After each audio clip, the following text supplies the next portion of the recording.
नमस्कार, आप देख रहे हैं आरएडी न्यूज। मैं हूं योगेश चक्रवर्ती। बिहार के मुख्यमंत्री नीतीश कुमार के नेतृत्व में आज कैबिनेट की बैठक हुई। कैबिनेट की बैठक में कुल 22 एजेंडों पर मुहर लगी। हम आपको बता दें कि इन 22 एजेंडों में सबसे प्रमुख जो एजेंडा था वो था मेट्रो का। जी हाँ, पटना के अलावा अब 4 और शहरों में मेट्रो दौड़ेगी। जी हाँ, जिन 4 शहरों में और मेट्रो दौड़ेगी वो शहर हैं दरभंगा, भागलपुर, मुजफ्फरपुर और गया। सरकार ने फैसला लिया है कि यहाँ भी मेट्रो का निर्माण कराया जाएगा और इस पे कैबिनेट की मुहर लग चुकी है और जल्दी ही इन 4 शहरों में मेट्रो निर्माण के काम शुरू किए जाएंगे। तो अब पटना में पहले से ही मेट्रो का काम चल रहा है और बिहार के 4 और शहरों दरभंगा, मुजफ्फरपुर, भागलपुर और गया में मेट्रो दौड़ेगी। इस कैबिनेट की बैठक के बाद जो प्रमुख सचिव हैं एस सिद्धार्थ, उन्होंने विस्तार से इसकी जानकारी दी। सुनिए उन्होंने क्या कुछ कहा। आज मंत्रिपरिषद ने 22 एजेंडों पर निर्णय हुआ है। सबसे महत्वपूर्ण निर्णय यह है कि राज्य सरकार ने 4 शहरों में मेट्रो रेल के परिचालन का निर्णय लिया है। इसकी सैद्धांतिक सहमति मंत्रिपरिषद ने दी है। सबसे पहला शहर है मुजफ्फरपुर में मेट्रो रेल, गया में मेट्रो रेल, दरभंगा में मेट्रो रेल और भागलपुर में मेट्रो रेल। तो इसकी फीजिबिलिटी पहले स्टडी की जाएगी, उसके बाद डीपीआर बनाया जाएगा और उसके बाद इस पर इन 4 शहरों में मेट्रो रेल परिचालन का कार्रवाई आरंभ किया जाएगा। तो 4 शहर हैं, 4 महत्वपूर्ण शहर मुजफ्फरपुर, गया, दरभंगा और भागलपुर।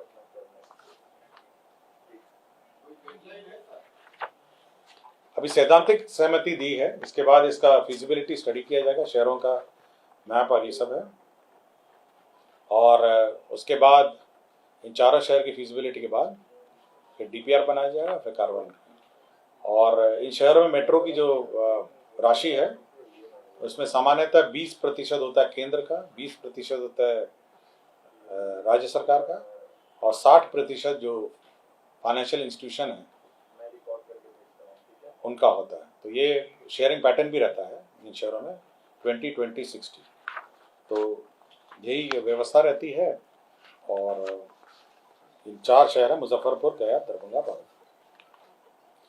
दूसरा ये खेल, आपको याद होगा खेल विभाग सरकार ने नया बनाया था और ये उद्देश्य था कि राज्य में खेल को प्रोत्साहन मिले और राज्य में जो खेल है उस पर विशेष ध्यान दिया गया। और माननीय मुख्यमंत्री जी की पहले भी घोषणा थी कि प्रत्येक पंचायत में खेल का मैदान हो। आपको याद होगा कि समाधान यात्रा में जब गए थे तो यह घोषणा उस समाधान यात्रा के क्रम में किया गया था। अब यह निर्णय लिया गया है कि हर पंचायत में खेल क्लब का गठन होगा, स्पोर्ट्स क्लब का हर पंचायत में, और उसमें खेल की गतिविधियां होंगी और राज्य सरकार समय समय पर इन खेल क्लबों को फाइनेंशियल असिस्टेंस भी देगी। तो ये पहला है कि हर पंचायत में एक खेल क्लब, नगर पंचायत और ग्राम पंचायत में। साथ ही साथ यह भी निर्णय लिया गया कि जहां खेल मैदान पंचायतों में नहीं है वहां पे भूमि अधिग्रहण की भी कार्रवाई की जाएगी, लैंड एक्वायर करके खेल का मैदान बनाया जाएगा। तो खेल के लिए बहुत महत्वपूर्ण कदम है कि हर पंचायत, नगर पंचायत में खेल क्लब का गठन होगा और साथ ही साथ राज्य सरकार इनको असिस्टेंस दे पाएगी और खेल का मैदान के लिए लैंड एक्वायर होगा। तीसरा है राज्य सरकार जो परीक्षाएं ली जाती हैं विभिन्न नौकरियों के लिए, आपका बीपीएससी है, कर्मचारी चयन आयोग है और जितनी भी आयोग हैं उसमें जो परीक्षाएं ली जाती हैं, यह निर्णय लिया गया कि यदि आयोग चाहे तो विभिन्न चरणों में परीक्षा ले सकते हैं। मतलब जैसे बहुत से बड़ी संख्या हो जाती है लेकिन जो मुख्य परीक्षा होगी, जो मेन परीक्षा होगी, जो फाइनल कट ऑफ वाली परीक्षा होगी, वह पटना और इर्द गिर्द में होगा। इसका तात्पर्य यह है कि सपोज किसी 25 लाख लोगों ने अप्लाई कर दिया। यूजुअली क्या होता है कि पूरे राज्य में परीक्षाएं होती हैं, फिर उसका इवैल्यूएशन होता है और उसको कट ऑफ मान के फिर उसका इंटरव्यू और जो भी क्वालिफाइंग पास हो जाते हैं। राज्य सरकार ने कहा है कि जहाँ पे इतनी बड़ी संख्या में लोग आते हैं तो पहले स्क्रीनिंग एग्जाम लिया जाए, प्रिलिमिनरी एग्जाम, उसके बाद मेंस एग्जाम जो यूजुअली है वो पटना के इर्द गिर्द लिया जाए। इससे क्या होता है कि एक तो परीक्षा पर नियंत्रण रहता है, परीक्षा पे कंट्रोल रहता है, और जो अन्य जो समस्याएं हैं परीक्षा से संबंधित पटना और पटना के इर्द गिर्द है वो नहीं होंगी। तो ये निर्णय लिया गया। दूसरा यह है कि परीक्षाएं अब ऑनलाइन, ऑफलाइन के अलावा ऑनलाइन भी ली जा सकेंगी। तो ये दो परिवर्तन किए गए हैं कि परीक्षाएं 2 चरण में ली जा सकती हैं, और दूसरा ऑनलाइन की जगह, ऑफलाइन की जगह ऑनलाइन भी किया जा सकता है। दो मेन इसमें परिवर्तन किए गए। अभी तो ऑनलाइन नहीं है। अभी मतलब जो जितने कमीशन है अभी ऑनलाइन भी ले सकेंगे। ये अभी कमीशन पर निर्भर है प्रक्रिया क्या है, और विभाग से संपर्क भी करेंगे। ये परीक्षाएं ऑनलाइन ली जा सकती हैं, नहीं ली जा सकती हैं। हाँ, मतलब ये आयोग पे निर्भर है ना, आफ्टर ऑल आयोग ही पर निर्भर है, आयोग ही निर्णय लेगी।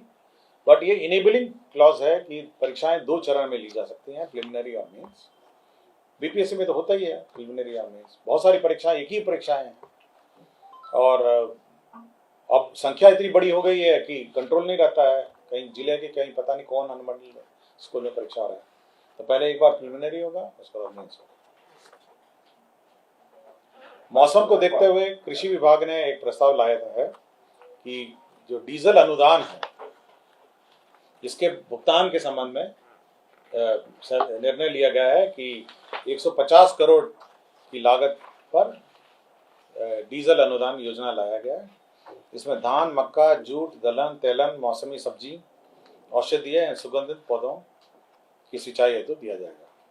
इसमें धान है, मक्का है, जूट है, दलहन है, तेलन है, मौसमी सब्जी है, औषधीय और सुगंधित पौधे। और डीजल अनुदान का रेट भी मैं बता देता हूँ, आप लोग पूछ नहीं रहे हैं फिर भी मैं बता रहा हूँ। यह है 75 रुपये प्रति लीटर होता है, और 1 एकड़ में 10 लीटर का प्रावधान है, तो 750 हो गया। 8 एकड़ मैक्सिमम एरिया में दिया जाएगा। बिचड़ा के लिए 2 सिंचाई और फसल के लिए 3 सिंचाई, मैक्सिमम दोनों मिला के 5 हो गया। क्लियर हो गया? लिख लिया आपने? 75 रुपया है प्रति लीटर, 8 एकड़ प्रति एकड़, 8 एकड़ मैक्सिमम एरिया है, और 1 एकड़ में 10 लीटर है।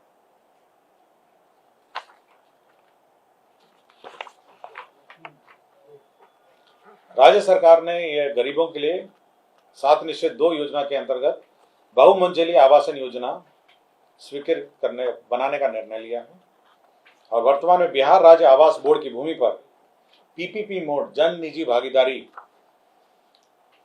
पीपीपी मोड में 750 परिवारों के लिए 5 एकड़ भूमि चिन्हित जो हाउसिंग बोर्ड की जमीन है उसमें पीपीपी मोड में बनाया जाएगा, जिसमें एक डेवलपर आइडेंटिफाई होगा, वो गरीबों के लिए आवास बनाएगा और कुछ जमीन पर वे अपने आवास बनाएंगे डेवलपर। तो ये पीपीपी मोड पे है, और ये सभी कार्रवाई आईडीए के सहमति से, जो भी बिडिंग होगी, जो भी एजेंसी का चयन होगा, ये सब आईडीए के सहमति से होगा। और जो शहरी जो बस्तियों में रहते हैं फुटपाथ पे या नालों के किनारे, नहरों के किनारे, उन्हें ये घर आवंटित होगा। खाद्य एवं उपभोक्ता संरक्षण विभाग में 7 निश्चित 2 कार्यक्रम के अंतर्गत दलहन के उत्पादन के लिए बढ़ावा देने के लिए राज्य सरकार ने पूर्व से भी निर्णय लिया है। पहले नेफेड करता था, नेफेड को आइडेंटिफाई हुआ था, अब कैबिनेट ने इसको एनसीसीएफ को भी ऑथराइज कर दिया है कि चना और मसूर के अधिप्राप्ति के लिए उनको भी नोडल बनाया जाए। लघु जल संसाधन विभाग का प्रस्ताव था, जिसमें मुख्यमंत्री निजी नलकूप योजना हेतु 35,000 नीली नलकूप के अधिष्ठापन हेतु निर्णय लिया गया। इसकी कुल राशि है 266 करोड़। तो जो नलकूप है उसका लक्ष्य बढ़ा दिया गया है, पहले 30,000 था, बढ़ा के 35,000 हो गया है। और इसीलिए एस्टिमेट भी 266 करोड़ हो गया है। और साथ ही साथ यह भी निर्णय लिया गया कि पूर्व में जो 0.4 एकड़ भूमि वाले किसान मिलने में मुश्किल था, अब यह है कि जो इच्छुक किसान है, अगर उनके कमांड क्षेत्र में योग्य भूमि होगी तो उनको भी इसके लिए चिन्हित किया जाएगा और उनको भी यह लाभ दिया जाएगा। यह है मुख्यमंत्री निजी नलकूप योजना है। मतलब अगर उसके यहाँ कमांड एरिया में अगर यह जमीन होगी, मतलब जैसे किसान हो और अगल बगल बहुत सारी जमीनें हैं, तो उसको भी दिया जाएगा। 0.4 एकड़ से भी अगर कम होगा, उसका अपना कम होगा, बट कमांड एरिया में बहुत सारे किसानों की भूमि होगी तो इसको दिया जाएगा। लघु जल संसाधन विभाग के अंतर्गत जो सिंचाई योजना है उसको कार्यान्वय और उसको मॉनिटरिंग के लिए जो आउटसोर्सिंग एजेंसी के माध्यम से मॉनिटरिंग के लिए निर्णय लिया गया है। इसमें ग्रामीण कार्य विभाग द्वारा आउटसोर्सिंग के लिए कुछ पर्यवेक्षक लिए गए थे। उसी तर्ज पर अब लघु जल संसाधन विभाग भी इंजीनियर्स और सुपरवाइजर्स लेगा। वित्त विभाग में जो जीपीएफ का लिमिट, 2 कैबिनेट नोट है वित्त विभाग के। एक है जो जीपीएफ का, आपको याद होगा कि 5 लाख का लिमिट निर्धारित किया गया था, अपर लिमिट। अब यह है कि अगर 22-23 में किसी ने, क्योंकि ये निर्णय दिसंबर 22-23 में हुआ था, अगर 22-23 में 5 लाख से ऊपर किसी ने जमा कर दिया है तो उसको भी सूद की राशि दी जाएगी 5 लाख से ऊपर की। लेकिन 23-24 में अगर किसी ने इस रूल को वायलेट करके 5 लाख से ऊपर अगर जमा कर दिया है तो वो राशि जो है, जो इतना राशि 5 लाख से ऊपर है, उसको वापस बिना सूद के कर दी जाएगी। साथ ही साथ इस वर्ष का यह नियम है कि जो लिमिट है, यह भी लिमिट है जीपीएफ में कि 6%, मिनिमम 6% आपको जीपीएफ में कटौती होनी चाहिए। लेकिन जीपीएफ अगर 6% भी 5 लाख से ऊपर अगर हो जाता है लिमिट, तो ये 6% का भी लिमिट शिथिल किया जाए। तो ये 2 कैबिनेट नोट है, ये वित्त विभाग का कैबिनेट नोट है। जीपीएफ के अपर लिमिट का और दूसरा है जो लोअर लिमिट है, तो वो जो 6% का लिमिट है उसको भी शिथिल कर दिया है। 5 लाख की है, क्योंकि अगर 5 लाख अगर आपको 6% से नीचे हो जाएगा तो वो लिमिट भी शिथिल होगी।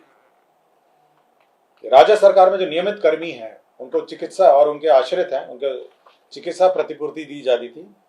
पहले उनके जो पावर्स हैं वो रिवाइज कर दिए गए हैं कि किस स्तर पर वो काउंटर साइन होंगे और अप्रूव होंगे। तो 1 लाख तक सिविल सर्जन को दिया गया है, 1 लाख से 5 लाख, 1 लाख से 10 लाख तक जो प्रशासनिक विभाग उसको है, और 10 लाख से ऊपर है जो है आपका ये वित्त विभाग है। तो ये पावर्स चेंज हो गए, पहले 50,000 था लोएस्ट सिविल सर्जन का, उसको 1 लाख हो गया। 1 लाख से 10,000 है, 10 लाख हो गया ये प्रशासनिक विभाग, और 10 लाख से ऊपर हो गया है वित्त विभाग। खेल विभाग में 98 पद, जो नया डिपार्टमेंट बना है उसमें 98 पदों का सृजन हुआ। तो 98, क्योंकि नया डिपार्टमेंट है उसमें पद सृजन नहीं हुआ था, तो 98 पदों का सृजन हुआ है। बिहार उच्च न्यायिक सेवा में 140 पद हैं। ये पूर्व में ये 140 पद टेम्परेरी पद थे, बार बार एक्सटेंड होते थे। ये एडीजी स्तर के हैं और अन्य सब पद हैं, एडिशनल डिस्ट्रिक्ट जज के और सेशन जज के हैं।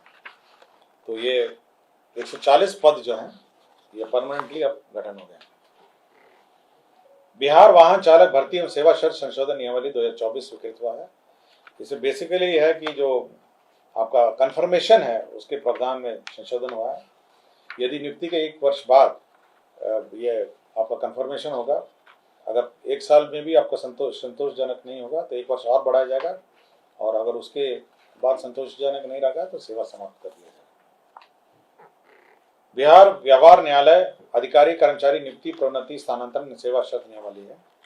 ये जो आपके सिविल कोर्ट्स हैं उसका जो सर्विस रूल्स हैं ऑन अपॉइंटमेंट, प्रमोशन एंड ये ट्रांसफर का, ये इसके बारे में हुआ है निर्णय। इसे मूल रूप से जो डिस्ट्रिक्ट जज है वो जो जैसे पटना है, पटना के जैसे हैं, as the convenor of the centralise committee ex officer shall be member of the said committee in addition to the chairperson of each zonal selection committee. तो बेसिकली कौन चेयरमैन रहेंगे और क्या कमेटी रहेगी, इसी पर इन्होंने संशोधन किया और क्या सेंट्रलाइज कमेटी होगी इसका भी उन्होंने विस्तार से जानकारी दी। साइंस एंड टेक्नोलॉजी में जो राजकीय पॉलिटेक्निक संस्थाएं हैं 46, उसमें कंप्यूटर है, मशीन है, उपस्कर है इत्यादि के लिए 80 करोड़ का जो योजना है उससे सैंक्शन हुआ है। इसी तर्ज पर 38 जो इंजीनियरिंग कॉलेज है उसमें 68 करोड़ 54 लाख का फर्नीचर, कंप्यूटर, उपस्कर ये सब मशीन है क्रय करने का निर्णय लिया है। 38 श्रम संसाधन विभाग में 285 पद हैं, जिसमें निम्न वर्गीय लिपिक हैं और उच्च वर्गीय लिपिक हैं। केवल इनका कार्यालय क्या होगा, मतलब इंटर कार्यालय इनका पद सृजन अमेंड किया गया। ये मुजफ्फरपुर थर्मल पावर, ये ऊर्जा विभाग का प्रस्ताव था। मुजफ्फरपुर थर्मल पावर में जो रिटायर्ड कर्मचारी हैं, जो एनटीपीसी में मुजफ्फर थर्मल पावर में के जो कर्मी हैं, तो रिटायर्ड कर्मी आपके एनटीपीसी में उन्होंने योगदान दिया है, तो उन्हीं के पेंशन लायबिलिटी भुगतान हेतु ट्रस्ट का गठन किया जाना था। इसमें जो वित्तीय बोर्ड का जो एग्जिस्टिंग ट्रस्ट है उसी के माध्यम से ये रिटायर ड्यूज दिया जाएगा, यही निर्णय लिया गया। ये अधिप्राप्ति का था, जो आपका खरीफ और रबी का अधिप्राप्ति है। इसमें 12,000 करोड़ का ऋण लिया जाना है। इसमें गवर्नमेंट गारंटी राज्य सरकार ने दिया है। ये विभिन्न बैंक से लिया जाएगा। ये 12,000 करोड़ का ऋण है।